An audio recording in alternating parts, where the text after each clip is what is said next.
ଆମେ ଅଷ୍ଟମ ଶ୍ରେଣୀ ବିଜ୍ଞାନ ବହିର ପ୍ରଥମ ଅଧ୍ୟାୟ ଶସ୍ୟ ଉତ୍ପାଦନ ଓ ପରିଚାଳନା ଏହି ବିଷୟରେ ଥିବା ବିଷୟବସ୍ତୁ ଏବଂ ଏହାର ଅଭ୍ୟାସରେ ଥିବା ପ୍ରଶ୍ନ ଉତ୍ତର ଓ ଅତିରିକ୍ତ ପ୍ରଶ୍ନ ଉତ୍ତର ଆଲୋଚନା କରିବା। ତ ଆସ ଆମେ ପ୍ରଥମେ ଦେଖିନେବା ଏହାର ବିଷୟବସ୍ତୁକୁ ଆଲୋଚନା କରିବା। ଦେଖ ତମେ କ'ଣ କ'ଣ ପଢ଼ିବ। ବିଷୟବସ୍ତୁରେ ରହିଲା କୃଷି ପ୍ରଣାଳୀ, ଖରିଫ ଓ ରବି ଫସଲ ବିଷୟରେ ଜାଣିବା। ଫସଲ ଉତ୍ପାଦନର ମୌଳିକ ପ୍ରଣାଳୀ କ'ଣ ସବୁ ଜାଣିବା। ମୃତ୍ତିକା ପ୍ରସ୍ତୁତି, ମଞ୍ଜି ବୁଣା, ସାର ଓ ଖତ ପ୍ରୟୋଗ, ଜଳସେଚନ, ତୃଣକ ଦମନ, ଅମଳ, ତାପରେ ତା ସଂରକ୍ଷଣ, ପ୍ରାଣୀଙ୍କ ଠାରୁ ମିଳୁଥିବା ଖାଦ୍ୟ, ଏହିସବୁ ବିଷୟରେ ସବୁ ଆଲୋଚନା କରିବା। ତ ଆସ ଆମେ ବର୍ତ୍ତମାନ ଏହାର ବିଷୟବସ୍ତୁକୁ ଆଲୋଚନା କରିବା। ଦେଖ ଶସ୍ୟର ଉତ୍ପାଦନ ଆମେ କିପରି କରିବା, ତାକୁ ଆମେ କିପରି ମ୍ୟାନେଜମେଣ୍ଟ କରିବା, ଅର୍ଥାৎ ତାର ପରିଚାଳନା କିପରି କରିବା ସେ ବିଷୟରେ ଆସ ଦେଖିନେବା। ଦେଖ ଉପକ୍ରମରେ କ'ଣ ଦେଲା ନା, ଦେଖ ପ୍ରତ୍ୟେକ ଜୀବ ବଞ୍ଚିବା ପାଇଁ ଖାଦ୍ୟ ଆବଶ୍ୟକ। ଆମେମାନେ ଖାଦ୍ୟ କାହିଁକି ଖାଇଥାଉ? ଖାଦ୍ୟ ଏଇଥିପାଇଁ ଖାଇଥାଉ ଯେ ଆମ ଶରୀରକୁ ଶକ୍ତି ମିଳିବ, ଆମେ କାର୍ଯ୍ୟ କରିପାରିବା, ତା ସହିତ ଆମେ ବଞ୍ଚିପାରିବା। ଆମର ଶରୀରରେ ଯେଉଁ ସବୁ କାର୍ଯ୍ୟ ହେଉଛି ତାହା ଖାଦ୍ୟରୁ ହିଁ ହେଉଛି। ଖାଦ୍ୟ ଯେଉଁ ଶକ୍ତି ମିଳିବ ସେ ଶକ୍ତି ସାହାଯ୍ୟରେ ଆମେ ଉଦ୍ଭିଦମାନେ ନିଜ ଖାଦ୍ୟ ନିଜେ ପ୍ରସ୍ତୁତ କରିପାରନ୍ତି, କିନ୍ତୁ ଖାଦ୍ୟ ପାଇଁ ପ୍ରାଣୀମାନେ ଉଦ୍ଭିଦମାନଙ୍କ ଉପରେ ପ୍ରତ୍ୟକ୍ଷ ହେଉ ବା ପରୋକ୍ଷ ଭାବରେ ନିର୍ଭରଶୀଳ ଅଟନ୍ତି। ଖାଦ୍ୟରୁ ଶକ୍ତି ମିଳେ, ଏହାକୁ ବିଭିନ୍ନ ଶାରୀରିକ କ୍ରିୟା ପାଇଁ ଜୀବ ଉପଯୋଗ କରିଥାଏ। ଆଉ ସମଗ୍ର ଜନସମାଜକୁ ଖାଦ୍ୟ ଯୋଗାଇବା ନିୟମିତ ଉତ୍ପାଦନ, ତା'ର ସଠିକ୍ ପରିଚାଳନା, ସୁଷମ ବଣ୍ଟନର ଆବଶ୍ୟକତା ରହିଛି। ବର୍ତ୍ତମାନ ଦେଖିବା କୃଷି ପ୍ରଣାଳୀ। ଆଦିମାନବ ଖାଦ୍ୟ ଅନ୍ୱେଷଣ ପାଇଁ ଏଣେ ତେଣେ ଘୁରି ବୁଲୁଥିଲା। ପରେ ସେମାନେ ତାଙ୍କ ଜମିରେ ଚାଷ କଲେ ଓ ଶସ୍ୟ ଜାତୀୟ ଫସଲ ଉତ୍ପାଦନ କଲେ। କୌଣସି ପ୍ରକାର ଗୋଟିଏ ଉଦ୍ଭିଦ ଯଦି ଗୋଟିଏ ସ୍ଥାନରେ ଉତ୍ପାଦନ ଓ ଅଧିକ ମାତ୍ରାରେ ଚାଷ କରିବାକୁ ଫସଲ ବା କ୍ରପ୍ କୁହାଯାଏ। ଉଦାହରଣ ଗହମ ଫସଲ ଅର୍ଥ ଗୋଟିଏ ଜମିରେ ଯଦି ସମ୍ପୂର୍ଣ୍ଣ ଭାବରେ ଗହମର ଉତ୍ପାଦନକୁ ବୁଝାଇଥାଏ। ଫସଲ ଗୁଡ଼ିକ ବିଭିନ୍ନ ପ୍ରକାରର ତଥା ଖାଦ୍ୟ ଶସ୍ୟ ଜାତୀୟ, ପନିପରିବା ଜାତୀୟ ଆଉ ଫଳ ଜାତୀୟ। ଉତ୍ପାଦନ ଯେଉଁ ଋତୁରେ ହୋଇଥାଏ ସେହି ଅନୁସାରେ ଫସଲ ଗୁଡ଼ିକୁ ଶ୍ରେଣୀ ବିଭକ୍ତ କରାଯାଏ। ଭାରତ ଏକ ବୃହତ୍ କୃଷି ପ୍ରଧାନ ଦେଶ। ଏହାର ଜଳବାୟୁର ଅବସ୍ଥା ଯେପରି ତା'ର ତାପମାତ୍ରା, ତା'ର ଆର୍ଦ୍ରତା, ବୃଷ୍ଟିପାତ ଆଞ୍ଚଳିକ ଭିତ୍ତିରେ ଭିନ୍ନ ଭିନ୍ନ ପ୍ରକାରର ହୋଇଥାଏ। ବିଭିନ୍ନ ପ୍ରକାର ବିବିଧତା ସତ୍ତ୍ୱେ ଦୁଇଟି ଉନ୍ନତ କିସମର କୃଷି ପ୍ରଣାଳୀ ଚିହ୍ନଟ କରାଯାଇଛି। ଖରିଫ ଫସଲ। ଖରିଫ ବର୍ଷା ଦିନେ ଚାଷ କରାଯାଉଥିବା ଫସଲକୁ ଖରିଫ ଫସଲ କୁହାଯାଏ। ଜୁନ୍ ମାସରୁ ସେପ୍ଟେମ୍ବର ମାସରେ ଏହି ପ୍ରକାର ଫସଲ ଚାଷ କରାଯାଏ। ଧାନ, ମକା, ସୋୟାବିନ୍, ଚିନାବାଦାମ ଓ କପା ଇତ୍ୟାଦି ଏ ପ୍ରକାର ଫସଲର ଉଦାହରଣ ଅଟନ୍ତି। ରବି ଫସଲ। ଶୀତ ଦିନେ ଉତ୍ପାଦନ କରାଯାଇଥିବା ଫସଲକୁ ରବି ଫସଲ କୁହାଯାଏ। ଅକ୍ଟୋବର ମାସରୁ ମାର୍ଚ୍ଚ ମାସ ପର୍ଯ୍ୟନ୍ତ ଏହି ପ୍ରକାର ଫସଲ ଚାଷ କରାଯାଏ। ଗହମ, ବୁଟ, ମଟର, ସୋରିଷ, ରାଶି ଇତ୍ୟାଦି ଏହାର ଉଦାହରଣ ଅଟନ୍ତି। ପ୍ରଶ୍ନ ଅଛି ଯେ ସାଧାରଣତଃ ଶୀତ ଦିନେ କାହିଁକି ଧାନ ଉତ୍ପାଦନ ହୁଏ ନାହିଁ? କାହିଁକି ନା ଧାନ ଫସଲ ପାଇଁ ପ୍ରଚୁର ଜଳ ଆବଶ୍ୟକ। ଶୀତ ଦିନେ ଜଳ ଅଭାବ ହେତୁ ଏହି ଫସଲ କେବଳ ବର୍ଷା ଦିନେ କରାଯାଏ। ସେଥିପାଇଁ ଏହାକୁ ଆମେ ଖରିଫ ଫସଲ କହିଥାଉ। ଫସଲ ଉତ୍ପାଦନର ମୌଳିକ ପ୍ରଣାଳୀ, ବେସିକ୍ ଏଗ୍ରିକଲଚରାଲ ପ୍ରାକ୍ଟିସ୍। କୃଷି ପାଇଁ ବିଭିନ୍ନ କାର୍ଯ୍ୟ ଆବଶ୍ୟକ। ଏହି ପ୍ରକାର କାର୍ଯ୍ୟକଳାପକୁ କୃଷି ପ୍ରଣାଳୀ କୁହାଯାଏ।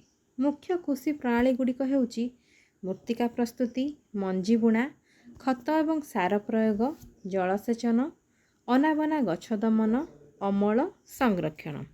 ମୃତ୍ତିକା ପ୍ରସ୍ତୁତି, ପ୍ରିପାରେସନ୍ ଅଫ୍ ସଏଲ୍। ଶସ୍ୟ ଉତ୍ପାଦନ ପୂର୍ବରୁ ମୃତ୍ତିକା ପ୍ରସ୍ତୁତି ହେଉଛି ପ୍ରାଥମିକ ସୋପାନ ଅଟେ। ହଳ ଦ୍ୱାରା ମାଟିକୁ ଫସଫସିଆ ହାଲୁକା କରାଯାଏ। ମୃତ୍ତିକାକୁ ତଳ ଉପର ଏବଂ ହାଲୁକା ହେବା ଦ୍ୱାରା ପୋଷକ ପରିପୂର୍ଣ୍ଣ ମୃତ୍ତିକା ଉପରକୁ ଆସେ ଓ ଉଦ୍ଭିଦ ଏହାକୁ ସହଜରେ ଗ୍ରହଣ କରୁଥିବାରୁ ଏହା କୃଷି ପାଇଁ ଗୁରୁତ୍ୱପୂର୍ଣ୍ଣ ଅଟେ। ହାଲୁକା ମୃତ୍ତିକା ଜିଆ ଓ ଅଣୁଜୀବ ବୃଦ୍ଧିରେ ସହାୟକ ହୁଅନ୍ତି। ଏହି ଜୀବଗୁଡ଼ିକ କୃଷକର ବନ୍ଧୁ ଅଟନ୍ତି। ତାପରେ ପଏଣ୍ଟରେ ଲେଖିବ ମୃତ୍ତିକାକୁ ତଳ ଉପର କରିବା ଏବଂ ହାଲୁକା କରିବା ପଦ୍ଧତିକୁ ଚାଷ କରିବା ବା ହଳ କରିବା କୁହାଯାଏ। ଏହି କାର୍ଯ୍ୟ ଲଙ୍ଗଳ ଦ୍ୱାରା କରାଯାଏ। ଏହା କାଠ କିମ୍ବା ଲୁହାରେ ତିଆରି ହୋଇଥାଏ। କେଉଁଟା ନା ଲଙ୍ଗଳ। ତାପରେ ପଏଣ୍ଟରେ ଲେଖିବ ମାଟି ଓଦାଳିଆ ଥିବା ବେଳେ ହଳ କରାଯାଏ। ହଳ ସମୟରେ ବାହାରୁଥିବା ମାଟି ଟେଳାକୁ ମଇ ଦ୍ୱାରା ଗୁଣ୍ଡ କରାଯାଏ। ମାଟି ଟେଳାକୁ କେଉଁଠାରେ ଗୁଣ୍ଡ କରାଯାଏ? ମଇ ଦ୍ୱାରା। ତାପରେ ପଏଣ୍ଟରେ ଲେଖିବ ଜମି ସମତଳ ହେବା ଦ୍ୱାରା ମଞ୍ଜି ବୁଣା ଆଉ ଜଳସେଚନ ସୁବିଧାରେ ହୁଏ। ମଞ୍ଜି ବୁଣା ଜଳସେଚନ କେବେ ସୁବିଧାରେ ହୁଏ ନା ଜମି ଯେତେବେଳେ ସମତଳ ହେଇଥିବ। ମଞ୍ଜି ବୁଣିବା ପୂର୍ବରୁ ଶସ୍ୟର ଆକାର ଓ ଆୟତନ ଅନୁଯାୟୀ ଗୁଣ୍ଡ କଲେ ଅଧିକ ଅମଳ ମିଳିଥାଏ। ତ କେଉଁ ମଞ୍ଜି ବୁଣିବ ସେଇ ଅନୁସାରେ ମାଟିକୁ ସେହିପରି ଭାବରେ ତିଆରି କରାଯିବ। ଯଦି ମାଟି ଯଦି ପୁରା ଫସଫସିଆ ଥିବ ସେଇ ଫସଫସିଆ ମାଟିରେ କେଉଁ ଗଛ ଭଲ ଭାବରେ ବଢ଼ିପାରିବ। ତ ସେଇ ତୁମେ ଯଦି ଗୋଟେ ଏମିତି ମଞ୍ଜି ଲଗାଇବ ଯେଉଁଥିରେ କି ମାଟି ଫସଫସିଆ ଥିବା ଦରକାର, କିମ୍ବା ତୁମେ ଏମିତି ମଞ୍ଜି ଲଗାଇବ ଯେଉଁଥିରେ କି ମାଟି ଟିକେ ଟାଣ ହେବା ଦରକାର। ତାହେଲେ ମଞ୍ଜି ଲଗାଇବା ପୂର୍ବରୁ ତୁମେ ଚିନ୍ତା କରିବ ଯେ ମାଟିକୁ ମୁଁ କିପରି ପ୍ରସ୍ତୁତ କରିବି, ତାକୁ ଫସଫସିଆ ରଖିବି ନା ତାକୁ ଟିକେ ଟାଣିଆ ରଖିବି ନା ଟିକେ ମଝିଆ ସାଇଜ୍ର ରଖିବି। ବୁଝିହେଲା?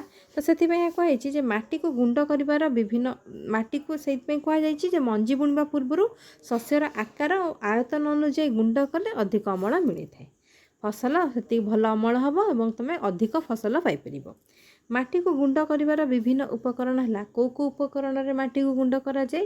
ଲଙ୍ଗଳ, କୋଦାଳ ଆଉ କଲ୍ଟିଭେଟର ସାହାଯ୍ୟରେ। ଲଙ୍ଗଳ, କୋଦାଳ ଆଉ କଲ୍ଟିଭେଟର ସାହାଯ୍ୟରେ ମାଟିକୁ ଗୁଣ୍ଡ କରାଯାଏ। ତାପରେ ଦେଖିବା ପରବର୍ତ୍ତୀ ପଏଣ୍ଟ। ଲଙ୍ଗଳ ଜମିକୁ କର୍ଷଣ, ସାର ବୁଣିବା ଏବଂ ଅନାବନା ଘାସ ଦମନ ପାଇଁ ହଳ ଲଙ୍ଗଳ ବ୍ୟବହାର କରାଯାଏ। ହଳ ଲଙ୍ଗଳ ହେଉଛି କାଠରେ ତିଆରି ଏବଂ 2ଟି ବଳଦ, ଘୋଡ଼ା, ଓଟ କିମ୍ବା ମଇଁଷି ଏହାକୁ ଟାଣନ୍ତି। କାହାକୁ ନା ଲଙ୍ଗଳକୁ। ଲଙ୍ଗଳରେ ତ୍ରିଭୁଜାକୃତିର ଏକ ଲୁହା ପ୍ଲେଟ୍ ଥାଏ ଯାହାକୁ ଲଙ୍ଗଳ ମୁଣ୍ଡା କୁହାଯାଏ। ଲଙ୍ଗଳର ଲମ୍ବା ଅଂଶଟିକୁ ଇସ କୁହାଯାଏ ଆଉ ଲଙ୍ଗଳଟିକୁ ଯେଉଁଟା ହାତରେ ଧରିଥିବା ଅଂଶକୁ କଣ୍ଟି କୁହାଯାଏ। ଇସର ଅନ୍ୟ ପ୍ରାନ୍ତଟି ଜୁଆଳି ସହିତ ଦଉଡ଼ି ଦ୍ୱାରା ସଂଯୁକ୍ତ ହୋଇଥାଏ। ଏହାକୁ ଜଣେ ଲୋକ ହଳେ ବଳଦ ସାହାଯ୍ୟରେ ଚଳାଇଥାଏ। ଆଜିକାଲି କାଠ ଲଙ୍ଗଳ ପରିବର୍ତ୍ତେ ଲୁହା ଲଙ୍ଗଳର ବହୁଳ ବ୍ୟବହାର ହେଉଛି। କଲ୍ଟିଭେଟର ଆଜିକାଲି ଜମି ହଳ କରିବା ପାଇଁ ଟ୍ରାକ୍ଟର ଦ୍ୱାରା ଟଣାଯାଉଥିବା ଲଙ୍ଗଳ ବା କଲ୍ଟିଭେଟର ବା ପାୱାର ଟିଲର ବ୍ୟବହାର କରାଯାଉଛି। କଲ୍ଟିଭେଟର ଦ୍ୱାରା ମଜୁରୀ ଓ ସମୟ ଖର୍ଚ୍ଚ କମ୍ ହେଉଛି। କୋଦାଳ ଏହି ଯନ୍ତ୍ର ଦ୍ୱାରା ମାଟିକୁ ହାଣି ହାଲୁକା କରିବା ସହ ଅନାବନା ଗଛ ସଫା କରାଯାଏ। ଏଥିରେ ଏକ ଲମ୍ବା କାଠ, ବାଉଁଶ ବା ଲୁହାର ବେଣ୍ଟ ଲାଗିଥାଏ। ଏହି ବେଣ୍ଟରେ ଗୋଟିଏ ଚଉଡ଼ା ଓ ଆଂଶିକ ଲୁହା ପ୍ଲେଟ୍ ସଂଯୁକ୍ତ ହୋଇଥାଏ। ଏଇଟା ଦେଖ ଲଙ୍ଗଳ, ଏଇଟା ଟ୍ରାକ୍ଟର ଚାଳିତ କଲ୍ଟିଭେଟର, ଏଇଟା ହେଉଛି କୋଦାଳ। ତାପରେ ଦେଖ ମଞ୍ଜି ବୁଣା, ସୋଇ। ଫସଲ ଉତ୍ପାଦନରେ ମଞ୍ଜି ବୁଣା ଏକ ଗୁରୁତ୍ୱପୂର୍ଣ୍ଣ କାର୍ଯ୍ୟ। ମଞ୍ଜି ବୁଣିବା ପୂର୍ବରୁ ଉନ୍ନତମାନର ବିହନ ବାଛିବା ଆବଶ୍ୟକ। ଉନ୍ନତମାନର ବିହନ ଅଧିକ ଅମଳକ୍ଷମ, ପରିଷ୍କାର, ସୁସ୍ଥ ଓ ଭଲ କିସମର ହୋଇଥିବା ଦରକାର। କେଉଁଟା ନା ଉନ୍ନତମାନର ବିହନ। ଆଉ ଭଲ ବିହନ ମନୋନୟନ ପାଇଁ ପାଣିରେ ଭସା ପଦ୍ଧତି ଏକ ଉତ୍କୃଷ୍ଟ ଉପାୟ ଅଟେ। ପାଣିରେ ଯଦି ଆମେ ମଞ୍ଜିକୁ ଯଦି ଭସେଇବା ଅର୍ଥାତ୍ ବୁଡ଼େଇ ଦେବା, ଯଦି ଯେଉଁ ପୋକରା ମଞ୍ଜି ଗୁଡ଼ା ଥିବ ସେ ଉପରେ ଭାସିବ, ଯେଉଁଟା ଭଲ ମଞ୍ଜି ଥିବ ସେ ତଳେ ବସିଯିବ। କାରଣ ନଷ୍ଟ ହୋଇଥିବା ବିହନ ଗୁଡ଼ିକ ଫମ୍ପା ଆଉ ହାଲୁକା ହୋଇଥିବାରୁ ପାଣିରେ ଭାସନ୍ତି। ଦେଖ ତୁମ ପାଇଁ କାମ ଦେଲା, ଗୋଟିଏ ବିକରରେ ଅଧା ପାଣି ନେଇ ସେଥିରେ ମୁଠାଏ ଗହମ ମଞ୍ଜି ରଖି ଘାଣ୍ଟିବ। କିଛି ସମୟ ଅପେକ୍ଷା କଲେ ଦେଖିବ ଯେଉଁଗୁଡ଼ିକ ପାଣି ଉପରେ ଭାସୁଛନ୍ତି ସେଗୁଡ଼ିକ ନଷ୍ଟ ହୋଇଥିବା ଫମ୍ପା ମଞ୍ଜି ହାଲୁକା ଫଳରେ ପାଣିରେ ଭାସନ୍ତି। ଯେଉଁଗୁଡ଼ିକ ପାଣିରେ ବୁଡ଼ି ରହନ୍ତି ସେଗୁଡ଼ିକ ଓଜନିଆ ହୋଇଥିବାରୁ ଏହା ଉତ୍କୃଷ୍ଟ ମଞ୍ଜି। ନଷ୍ଟ ହୋଇଥିବା ବିହନ ଠାରୁ ଭଲ ବିହନ ଅଲଗା କରିବା ପାଇଁ ପାଣିରେ ଭସା ପଦ୍ଧତିଟି ଏକ ଉତ୍କୃଷ୍ଟ ଉପାୟ। ତାପରେ ଦେଖ ପାରମ୍ପରିକ ମଞ୍ଜି ବୁଣା ଯନ୍ତ୍ର ଟ୍ରାଡିସନାଲ ସୋଇଂ ମେସିନ୍।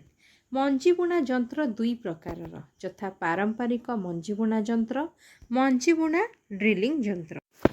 ପାରମ୍ପରିକ ପଦ୍ଧତିରେ ମଞ୍ଜି ବୁଣିବା ପାଇଁ କାହାଳି ସଦୃଶ ଏକ ଯନ୍ତ୍ରରେ ଢଳା ଯାଉଥିବା ମଞ୍ଜି ଗୁଡ଼ିକୁ 2 ବା 3ଟି ସରୁ ପାଇପ୍ ଦ୍ୱାରା ମାଟି ଭିତରେ ପଡ଼ିଥାଏ। ଏଇଟା ହେଲା ପାରମ୍ପରିକ ମଞ୍ଜି ବୁଣା ଯନ୍ତ୍ର। ଆଉ ମଞ୍ଜି ବୁଣା ଡ୍ରିଲିଂ ଯନ୍ତ୍ର ସୋଇଂ ଡ୍ରିଲିଂ ମେସିନ୍ ହେଉଛି ଟ୍ରାକ୍ଟରରେ ଖଞ୍ଜା ଯାଇଥିବା ଡ୍ରିଲିଂ ଯନ୍ତ୍ର ଦ୍ୱାରା କାର୍ଯ୍ୟ କରାଯାଇଥାଏ। ଏଥିରେ ମଞ୍ଜି ବୁଣିଲେ ମଞ୍ଜି ଗୁଡ଼ିକ ସମାନ ଭାବରେ ଠିକ୍ ଦୂରତାରେ ଓ ସମାନ ଗଭୀରତାରେ ପଡ଼ିଥାଏ। ମଞ୍ଜି ଗୁଡ଼ିକ ଉପରେ ମାଟି ଘୋଡ଼ାଇ ହୋଇଯିବା ଫଳରେ ପକ୍ଷୀମାନେ ଏଗୁଡ଼ିକୁ ଖାଇପାରନ୍ତି ନାହିଁ। ତାପରେ ଦେଖ ଗୋଟେ ପ୍ରଶ୍ନ ଦେଲା, ଏକ ନର୍ସରୀରେ ଛୋଟ ମୁଣିରେ ଛୋଟ ଛୋଟ ଉଦ୍ଭିଦ ସବୁ ରଖାଯାଏ, ତେବେ କାହିଁକି ଛୋଟ ମୁଣି ଭିତରେ ଛୋଟ ଚାରା ରଖାଯାଏ? ଛୋଟ ମୁଣି ଭିତରେ ଚାରା ଗୁଡ଼ିକ ରଖିବା ଦ୍ୱାରା ସେଗୁଡ଼ିକୁ ନିରାପଦରେ ଗୋଟିଏ ଜାଗାରୁ ଅନ୍ୟ ଜାଗାକୁ ସୁବିଧାରେ ନିଆଯାଇପାରେ। ସାର ଓ ଖତ ପ୍ରୟୋଗ, ଫର୍ଟିଲାଇଜର, ମ୍ୟାନୁଅରିଂ। ମୂର୍ତ୍ତିକାରେ ଗଛ ହୃଷ୍ଟପୁଷ୍ଟ ହୋଇ ବଢ଼ିବା ପାଇଁ ଯେଉଁ ପୋଷକ ଅତିରିକ୍ତ ଭାବେ ପ୍ରୟୋଗ କରାଯାଏ ତାହାକୁ ଖତ ଓ ସାର କୁହାଯାଏ। ମୂର୍ତ୍ତିକା ଉଦ୍ଭିଦକୁ ଖଣିଜ ପୋଷକ ଯୋଗାଇ ଥାଏ। ଏହି ଖଣିଜ ପୋଷକ ଗୁଡ଼ିକ ଉଦ୍ଭିଦର ବୃଦ୍ଧି ପାଇଁ ଏକାନ୍ତ ଆବଶ୍ୟକ। ବାରମ୍ବାର ଜମିର ଶସ୍ୟ ଉତ୍ପାଦନ କଲେ ମୂର୍ତ୍ତିକାରେ କେତେକ ପୋଷକ ମାତ୍ରା କମିଯାଏ। ତାହାକୁ ପୂରଣ କରିବା ପାଇଁ ସାର ପ୍ରୟୋଗ କରାଯାଏ। ଉଦ୍ଭିଦ ଓ ପ୍ରାଣୀଙ୍କ ବର୍ଜ୍ୟବସ୍ତୁର ଅପଘଟନରୁ ଯେଉଁ ଜୈବିକ ପଦାର୍ଥ ମିଳିଥାଏ ତାହାକୁ ଖତ କୁହାଯାଏ। ଜିଆ ଖତ ଏହାର ଏକ ଉଦାହରଣ ଅଟେ। ସାର ଏକ ରାସାୟନିକ ପଦାର୍ଥ ଯେଉଁଥିରେ ଏକ ନିର୍ଦ୍ଦିଷ୍ଟ ପୋଷକ ବହୁ ପରିମାଣରେ ଥାଏ। ଏଗୁଡ଼ିକ କଳକାରଖାନାରେ ପ୍ରସ୍ତୁତ କରାଯାଏ। Urea, ammonium sulphate, super phosphate, potash ଆଉ NPK। NPK ହେଲା N ହେଲା ନାଇଟ୍ରୋଜେନ୍, P ରେ ହେଲା ଫସ୍ଫରସ୍, K ରେ ହେଲା ପଟାସିୟମ୍। ଏହା ହେଉଛି ରାସାୟନିକ ସାରର ଉଦାହରଣ ଅଟନ୍ତି। ତାପରେ ପଏଣ୍ଟରେ ଲେଖିବ ରାସାୟନିକ ସାର ମୂର୍ତ୍ତିକା ପ୍ରଦୂଷଣର ଗୋଟେ ଉତ୍ସ ଅଟେ। କାହିଁକିନା ଏହା ଦ୍ୱାରା ମୂର୍ତ୍ତିକାର ଉର୍ବରତା ହ୍ରାସ ପାଏ। ମୂର୍ତ୍ତିକାର ଉର୍ବରତା ରକ୍ଷା କରିବା ପାଇଁ ରାସାୟନିକ ସାର ସହିତ ଜୈବିକ ସାର ପ୍ରୟୋଗ କରିବା ଆବଶ୍ୟକ। କାରଣ ଖତ ପ୍ରୟୋଗ ଦ୍ୱାରା ମୂର୍ତ୍ତିକା ଉନ୍ନତ ହୁଏ ଆଉ ତାହାର ଜଳ ଧାରଣ କ୍ଷମତା ବୃଦ୍ଧି। ଫସଲ ପର୍ଯ୍ୟାୟ ଦ୍ୱାରା ମଧ୍ୟ ମୂର୍ତ୍ତିକାରେ ପୋଷକ ପଦାର୍ଥ ପରିପୂର୍ଣ୍ଣ ହୁଏ। ଏହା ଗୋଟିଏ ଜମିରେ ଫସଲ ବଦଳାଇ ଚାଷ କରିବା ଦ୍ୱାରା ସମ୍ଭବ ହୁଏ। ପୂର୍ବକାଳରେ ଉତ୍ତର ଭାରତର କୃଷକମାନେ ଗୋଟିଏ ଋତୁରେ ଡାଲି ଜାତୀୟ ଫସଲ ଚାଷ କରୁଥିଲେ ଏବଂ ଅନ୍ୟ ଋତୁରେ ଗହମ ଚାଷ କରୁଥିଲେ। ଏହି ଜମିରେ ଯବକ୍ଷାରଜାନ ଅଭାବକୁ ଭରଣ କରିଥାଏ। ରାସାୟନିକ ସାର ଓ ଖତ ମଧ୍ୟରେ ପାର୍ଥକ୍ୟ କ'ଣ? ରାସାୟନିକ ସାର କହିଲେ ଆମେ କ'ଣ ବୁଝିବା?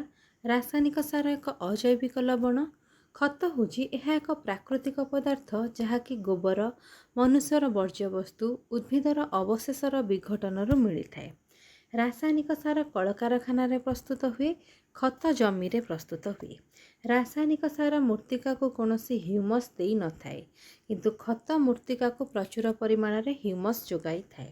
ରାସାୟନିକ ସାର ଉଦ୍ଭିଦ ପୋଷକ ଯଥା ଯବକ୍ଷାରଜାନ, ଫସ୍ଫରସ୍ ଏବଂ ପଟାସିୟମ୍ ଆଦି ପୋଷକରେ ପରିପୂର୍ଣ୍ଣ ହୋଇଥାଏ। ଖତରେ ଉଦ୍ଭିଦ ପୋଷକ ଅପେକ୍ଷାକୃତ କମ୍ ପରିମାଣରେ ଥାଏ। ଖତର ଉପକାରିତା କ'ଣ? ଏହା ମୂର୍ତ୍ତିକାର ଜଳଧାରଣ କ୍ଷମତା ବୃଦ୍ଧି କରେ। ଆଉ କ'ଣ ଉପକାରିତା? ନା ମୂର୍ତ୍ତିକାକୁ ଛିଦ୍ରଯୁକ୍ତ କରେ, ଫଳରେ ଗ୍ୟାସ୍ ବିନିମୟ ସହଜ ହୁଏ। ଏହାର ଉପକାରୀ ଅଣୁଜୀବମାନଙ୍କ ସଂଖ୍ୟା ବୃଦ୍ଧି କରେ। ଏହା ମୂର୍ତ୍ତିକାର ଗଠନର ଉନ୍ନତି କରେ। କିଏ? ନା ଖତ। ତାପରେ ଦେଖ ଜଳସେଚନ, ଇରିଗେସନ୍। ବଞ୍ଚିବା ପାଇଁ ପ୍ରତ୍ୟେକ ଜୀବ ଜଳ ଆବଶ୍ୟକ କରେ। କାରଣ ଫୁଲ, ଫଳ, ମଞ୍ଜିର ବୃଦ୍ଧି ତଥା ବିକାଶ ପାଇଁ ଏହା ଅପରିହାର୍ଯ୍ୟ। ଉଦ୍ଭିଦର ଚେର ଦ୍ୱାରା ଜଳ, ଖଣିଜ ଲବଣ, ରାସାୟନିକ ସାର ପୋଷକ ଭାବରେ ଶୋଷିତ ହୋଇଥାଏ। ଜଳ ଫସଲକୁ ଉଭୟ ହିମପାତ ଓ ଉତ୍ତପ୍ତ ବାୟୁ ପ୍ରବାହରୁ ରକ୍ଷା କରେ। ନିର୍ଦ୍ଦିଷ୍ଟ ସମୟ ବ୍ୟବଧାନରେ ଫସଲକୁ ଆବଶ୍ୟକୀୟ ଜଳ ଯୋଗାଇ ଦେବାକୁ ଜଳସେଚନ କୁହାଯାଏ। ନିୟମିତ ଜଳସେଚନ ଦ୍ୱାରା ଜମିର ଆର୍ଦ୍ରତା ରକ୍ଷା କରିବା ସମ୍ଭବ ହୋଇଥାଏ। ତାପରେ ଦେଖ ଜଳସେଚନର ଉତ୍ସ କ'ଣ? ଫସଲ, ମୂର୍ତ୍ତିକା ଓ ଋତୁ ଅନୁଯାୟୀ ଜଳସେଚନର ସମୟ ଆଉ ତା'ର ମାତ୍ରା ପରିବର୍ତ୍ତିତ ହୋଇଥାଏ। କୂଅ, ନଳକୂପ, ପୋଖରୀ, ହ୍ରଦ, ନଦୀ, ଜଳଭଣ୍ଡାର, କେନାଲ ଇତ୍ୟାଦି ଜଳସେଚନର ଉତ୍ସ ଅଟନ୍ତି। ପୁରାତନ ପଦ୍ଧତିରେ ବିଭିନ୍ନ ଉପାୟରେ ଗୃହପାଳିତ ପଶୁମାନଙ୍କ ସାହାଯ୍ୟରେ ଶସ୍ତାରେ ଜଳସେଚନ କରାଯାଉଥିଲା। ଯେପରି ମୋଟ ବା ପୁଲି ପଦ୍ଧତି, ଚେନ୍ ପମ୍ପ ସାହାଯ୍ୟରେ, ତେଣ୍ଡା ବା ଲିଭର ପଦ୍ଧତି ସାହାଯ୍ୟରେ ଜଳସେଚନ କରାଯାଉଥିଲା। କିନ୍ତୁ ବର୍ତ୍ତମାନ ଯୁଗରେ ଡିଜେଲ, ଜୈବ ଗ୍ୟାସ୍, ବିଦ୍ୟୁତ୍ ଶକ୍ତି, ସୌରଶକ୍ତି ଚାଳିତ ପମ୍ପ ସେଟ୍ ଦ୍ୱାରା ଜଳ ଉଠାଇବା କାର୍ଯ୍ୟ କରାଯାଉଛି। ଆଧୁନିକ ଜଳସେଚନ ପଦ୍ଧତିରେ କମ୍ ଜଳ ବ୍ୟବହୃତ ହେଉଛି। ଆଧୁନିକ ଜଳସେଚନ ପଦ୍ଧତି ଗୁଡ଼ିକ ହେଉଛି ଛିଞ୍ଚା ପଦ୍ଧତି ବା ସ୍ପ୍ରିଙ୍କଲର ପଦ୍ଧତି, ବୁନ୍ଦା ପଦ୍ଧତି। ତ ଛିଞ୍ଚା ପଦ୍ଧତି ବା ସ୍ପ୍ରିଙ୍କଲର ପଦ୍ଧତି କ'ଣ? ପର୍ଯ୍ୟାପ୍ତ ଜଳ ପାଉନଥିବା ଅସମତଳ ସ୍ଥାନରେ ଏହି ପଦ୍ଧତିରେ ଜଳସେଚନ କରାଯାଏ। ଏହି ପଦ୍ଧତିରେ ଜଳକୁ ପମ୍ପ, ମୁଖ୍ୟ ନାଳ, ଉପମୁଖ୍ୟ ନାଳ, ଶାଖା ନାଳ, ଖାଡ଼ି, ସେଚକ ମାଧ୍ୟମରେ ଫସଲକୁ କୃତ୍ରିମ ବର୍ଷା ରୂପେ ଯୋଗାଇ ଦିଆଯାଏ। ମାଟି ଯଦି ବାଲିଆ ହୋଇଥିଲେ, ମୂର୍ତ୍ତିକା ସ୍ତର ଅତି ଅଗଭୀର ଥିଲେ, ଜମିକୁ ସମତୁଲ କରିବା ସମ୍ଭବ ହେଉନଥିଲେ, ପର୍ଯ୍ୟାପ୍ତ ପରିମାଣର ଜଳସେଚନ ମିଳୁନଥିଲେ, ଏହି ପ୍ରଣାଳୀରେ ଜଳସେଚନ କରାଯାଇଥାଏ। ଶୁଷ୍କା ଅଞ୍ଚଳରେ ମରୁଡ଼ି ସମୟରେ ଫସଲକୁ ଜୀବନ ରକ୍ଷାକାରୀ ଜଳସେଚନ, ଲାଇଫ୍ ସେଭିଂ ଇରିଗେସନ୍ ଦେବା ପାଇଁ ଏହି ପ୍ରଣାଳୀ ଉପଯୁକ୍ତ ଅଟେ। ବିଶେଷ କରି ଫଳ ବଗିଚା, ଚା', କଫି, ଅଳେଇଚ ଆଦି ଅର୍ଥକାରୀ ଫସଲ ପାଇଁ ଏହା ଏକ ଉତ୍ତମ ବ୍ୟବସ୍ଥା ଅଟେ। ବୁନ୍ଦା ପଦ୍ଧତି ଡ୍ରିପ୍ ଇରିଗେସନ୍। ଏହା ଏକ ଆଧୁନିକ ଜଳସେଚନ ପଦ୍ଧତି। ଏହି ପଦ୍ଧତିରେ ଜଳକୁ ପମ୍ପ, ଚାପ ନିୟନ୍ତ୍ରକ, ପ୍ରେସର ରେଗୁଲେଟର, ଛଣା ଯନ୍ତ୍ର, ଫିଲ୍ଟର, ମୁଖ୍ୟ ନାଳ, ମେନ୍ ପାଇପ୍, ଉପମୁଖ୍ୟ ନଳ, ସବମେନ୍, ଶାଖା ନଳ, ଲାଟେରାଲ, ଉଦ୍ଗାରିଣୀ ନଳୀ, ଏମିଟର ଏବଂ କପାଟି ଭଲ୍ଭ ଦେଇ ଗଛ ମୂଳକୁ ଯୋଗାଇ ଦିଆଯାଏ। କ'ଣ ନା ବୁନ୍ଦା ପଦ୍ଧତି। ତାପରେ ଦେଖିବା ପରବର୍ତ୍ତୀ। ତାପରେ ଦେଖ ପରବର୍ତ୍ତୀ ପଏଣ୍ଟ ହେଲା ଜଳ ଅଭାବ ଏବଂ ଲବଣତାର ସମସ୍ୟା ଥିବା ଅଞ୍ଚଳରେ ଏହି ପ୍ରଣାଳୀରେ ଜଳ ବୁନ୍ଦା ବୁନ୍ଦା ହୋଇ ଅନବରତ ବା ଅଳ୍ପ କିଛି ସମୟ ବ୍ୟବଧାନରେ ଗଛ ମୂଳରେ ସରୁ ପ୍ଲାଷ୍ଟିକ୍ ପାଇପ୍ ସାହାଯ୍ୟରେ ପଡ଼ିଥାଏ। ଆଉ ଏହି ବୁନ୍ଦା ଜଳସେଚନ ପ୍ରଣାଳୀ ଦ୍ୱାରା ଜଳ ଖର୍ଚ୍ଚ କମ୍ ହୁଏ, କାରଣ କେବଳ ଗଛ ମୂଳକୁ କ୍ଷେତ୍ର ଧାରଣ ସୀମା ପର୍ଯ୍ୟନ୍ତ ଆର୍ଦ୍ର କରାଯାଏ ଏବଂ ଗଛ ମଧ୍ୟରେ ଥିବା ଫାଙ୍କା ଜାଗାକୁ ଓଦା କରିବାର ଆବଶ୍ୟକତା ନଥାଏ। ତାପରେ ଦେଖ ତୃଣ ଦମକ ବା ୱେଡ଼ିଂ। ଜମିରେ ଫସଲ ସହିତ ଅନ୍ୟ କେତେକ ଅନାବଶ୍ୟକ ଉଦ୍ଭିଦ ଆପେ ଆପେ ବଢ଼ିଥାନ୍ତି। ଏହି ଅନାବନା ଗଛକୁ ତୃଣକ କୁହାଯାଏ। ଏଗୁଡ଼ିକ ଜମିରୁ ନିର୍ମୂଳ କରିବାକୁ ତୃଣକ ଦମନ କୁହାଯାଏ। ଫୁଲ ଓ ମଞ୍ଜି ଧରିବା ପୂର୍ବରୁ ତୃଣକ ଦମନ କରିବା ଦରକାର। ମଞ୍ଜି ବୁଣିବା ପୂର୍ବରୁ ହଳ କରି କିମ୍ବା ତୃଣକ ବଢ଼ୁଥିବା ସମୟରେ ରାସାୟନିକ ପଦାର୍ଥ ତୃଣକ ମାରି ଛିଞ୍ଚି ଏଗୁଡ଼ିକୁ ଦମନ କରାଯାଏ। ତୃଣକ ବଢ଼ୁଥିବା ଅବସ୍ଥାରେ ଏବଂ ଫୁଲ ଓ ମଞ୍ଜି ଧରିବା ପୂର୍ବରୁ ତୃଣକ ମାରି ବା ୱିଡିସାଇଡ୍ ପ୍ରୟୋଗ କରାଯାଏ। ତୃଣକ ସିଞ୍ଚନ କରିବା ପୂର୍ବରୁ କପଡ଼ା ଦ୍ୱାରା ନାକ ଆଉ ପାଟିକୁ ଘୋଡ଼ାଇ ରଖିବାର ଆବଶ୍ୟକ ଥାଏ, କାରଣ ଏହା ଶରୀର ପାଇଁ କ୍ଷତିକାରକ ଅଟେ। ତାପରେ ଦେଖ ଏଠି ପ୍ରଶ୍ନ ଦେଲା ସିଞ୍ଚନ କରୁଥିବା ବ୍ୟକ୍ତି ଉପରେ ତୃଣକ ମାରି କି ପ୍ରଭାବ ପକାଏ? ତୃଣକ ମାରି କୃଷକର ଶରୀରରେ ପଡ଼ିଲେ କ୍ଷତ ହୋଇଥାଏ, ତେଣୁ ଏହାକୁ ଯନ୍ତ୍ରର ସହ ବ୍ୟବହାର କରିବା ଉଚିତ। ଏହାକୁ ସିଞ୍ଚନ କରିବା ପୂର୍ବରୁ କପଡ଼ା ଦ୍ୱାରା ଆଖି, ନାକ ଆଉ ପାଟିକୁ ଘୋଡ଼ାଇବା ଉଚିତ। ତାପରେ ଦେଖ ଅମଳ ହାର୍ଭେଷ୍ଟିଂ। ପାକଳ ଫସଲକୁ କାଟି ଖଳାକୁ ଆଣିବାକୁ ଅମଳ କୁହାଯାଏ। ଫସଲ କଟା ମେସିନ୍ ଦ୍ୱାରା ମୂଳରୁ 3 ରୁ 4 ସେମି ଉପରକୁ ଫସଲ କଟାଯାଏ। ଶସ୍ୟ ଜାତୀୟ ଫସଲକୁ ପବନରେ ଉଡ଼ାଇ ଅଗାଡ଼ି ଓ ଧୂସ ଅଲଗା କରାଯାଏ। କମ୍ବାଇନ୍ ନାମକ ମେସିନ୍ ଦ୍ୱାରା ଆଜିକାଲି ଉଭୟ ଧାନ କାଟିବା ଓ ଉଡ଼ାଇବା କାର୍ଯ୍ୟ କରାଯାଉଛି। ଅମଳ ହୋଇଥିବା ଦାନାକୁ କୁଲା ବା ମେସିନ୍ ସାହାଯ୍ୟରେ ଉଡ଼ାଇ ଅଗାଡ଼ି ଅଲଗା କରି ମଞ୍ଜି ସଂଗ୍ରହ କରିବାକୁ ୱିନୋଇଂ କୁହାଯାଏ। ଅମଳ ଉତ୍ସବ। ଅମଳ ସମୟ ସାରା ଭାରତରେ ଆନନ୍ଦ ଉଲ୍ଲାସର ସମୟ। ଏହି ସମୟରେ ପୋଙ୍ଗଲ, ବୈଶାଖୀ, ହୋଲି, ଦିୱାଲି, ନୂଆଖାଇ ଓ ବିହୁ ଆଦି ପର୍ବ ପାଳିତ ହୋଇଥାଏ। ସଂରକ୍ଷଣ ବା ଷ୍ଟୋରେଜ୍। ଅମଳ ପରେ ଶସ୍ୟକୁ ସାଇତି ରଖିବା ଆବଶ୍ୟକ। କୃଷକମାନେ ଶସ୍ୟକୁ ମୁଖ୍ୟତଃ ଅଖାରେ, ଦସ୍ତା ପାତ୍ରରେ ସାଇତି ରଖନ୍ତି। ଅଧିକ ପରିମାଣର ଶସ୍ୟ କୀଟ ଓ ମୂଷା ଦାଉରୁ ରକ୍ଷା କରିବା ପାଇଁ ଖଣି ବା ଗୋଲାକାର ଉଚ୍ଚ କୋଠାଘର ବା ସିଲୋସ୍ ଏବଂ ଶସ୍ୟ ଭଣ୍ଡାର ଗ୍ରାନାରିସ୍ ବ୍ୟବହାର କରାଯାଏ। ଶୁଖିଲା ନିମପତ୍ର ବ୍ୟବହାର କରି ଘରେ ଖାଦ୍ୟଶସ୍ୟ ସାଇତି ରଖାଯାଏ। ତାପରେ ଦେଖ ପ୍ରାଣୀଙ୍କ ଠାରୁ ମିଳୁଥିବା ଖାଦ୍ୟ ଫୁଡ୍ ଫ୍ରମ୍ ଆନିମାଲ୍ସ। ଖାଦ୍ୟ ହେଲା କ୍ଷୀର। କୋଉ ପ୍ରାଣୀମାନଙ୍କ ଠାରୁ ଆମେ କ୍ଷୀର ପାଇଥାଉ? ଗାଈ, ମଇଁଷି, ଛେଳି, ମେଣ୍ଢା, ଓଟ। ମାଂସ ଆମେ କାହାଠୁ ପାଇଥାଉ? ଛେଳି, ମେଣ୍ଢା, କୁକୁଡ଼ା, ହରିଣ, ଠେକୁଆ। ଅଣ୍ଡା କାହାଠାରୁ ପାଇଥାଉ? କୁକୁଡ଼ା, ବତକ, ହଂସ। ମହୁ କାହାଠାରୁ ପାଇଥାଉ? ମହୁମାଛି ଠାରୁ। ମାଛ ଆମେ ରୋହି, ଭାକୁର, ଇଲିଶି, ମିରିକାଳି, କଉ ଆଉ ମାଗୁର ଠାରୁ ପାଇଥାଉ। ତାପରେ ଦେଖ ଦେଲା ଉପକୂଳବର୍ତ୍ତୀ ଅଞ୍ଚଳରେ ଲୋକମାନେ ମାଛକୁ ଖାଦ୍ୟ ଭାବେ ବ୍ୟବହାର କରିଥାନ୍ତି। ଗାଈ, ମଇଁଷି, ଛେଳିର କ୍ଷୀରକୁ ଲୋକମାନେ ଖାଦ୍ୟ ଭାବେ ଗ୍ରହଣ କରନ୍ତି। କୁକୁଡ଼ା, ବତକ ଆଦିଙ୍କ ଅଣ୍ଡା ମାଂସ ରୂପେ ବ୍ୟବହୃତ ହୁଏ। ମାଛ ହେଲା ସ୍ୱାସ୍ଥ୍ୟ ପାଇଁ ଭଲ। ଏଥିରୁ କଡ୍ ଲିଭର ତେଲ ମିଳିଥାଏ। ଏହା ଭିଟାମିନ୍ ଡିରେ ପୂର୍ଣ୍ଣ ଅଟେ। ତାପରେ ଦେଖ ବିଷୟ ଭିତ୍ତିକ ଶବ୍ଦାବଳୀ ଯେପରି କୃଷି ହେଲା ଏଗ୍ରିକଲଚର, ଏହାର ଶବ୍ଦାବଳୀ ହେଉଛି ଏଗ୍ରିକଲଚର। ପାରମ୍ପରିକ ପଦ୍ଧତି ହେଲା ଟ୍ରାଡିସନାଲ ମେଥଡ୍ସ। ପଶୁପାଳନ ହେଉଛି ଡେୟାରୀ। ଫସଲ ହେଲା କ୍ରପ୍, ରାସାୟନିକ ସାର ଫର୍ଟିଲାଇଜର। ଶସ୍ୟ ଭଣ୍ଡାର ଗ୍ରାନେରିସ୍। ଅମଳ ହାର୍ଭେଷ୍ଟିଂ, ଜଳସେଚନ ଇରିଗେସନ। ଖରିଫ ଫସଲ ଖରିଫ କ୍ରପ୍, ବୁଣିବା ହେଲା ସୋଇଂ। ସଂରକ୍ଷଣ ହେଲା ପ୍ରିଜର୍ଭେସନ।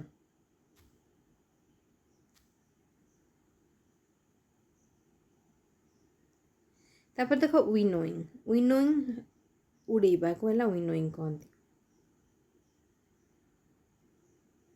ଅନାବନା ଗଛ ତୃଣକ ବା ୱିଡ୍ସ। ତୃଣଗମାରି ୱିଡ୍ସାଇଡ୍। थ्रेसिंग है पाछुड़ा।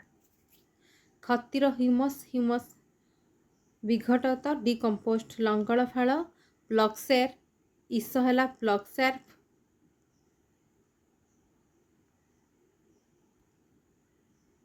ईस है प्लक्सार। कंटी है हैंडल। विहन मनन है सीड्स सिलेक्शन।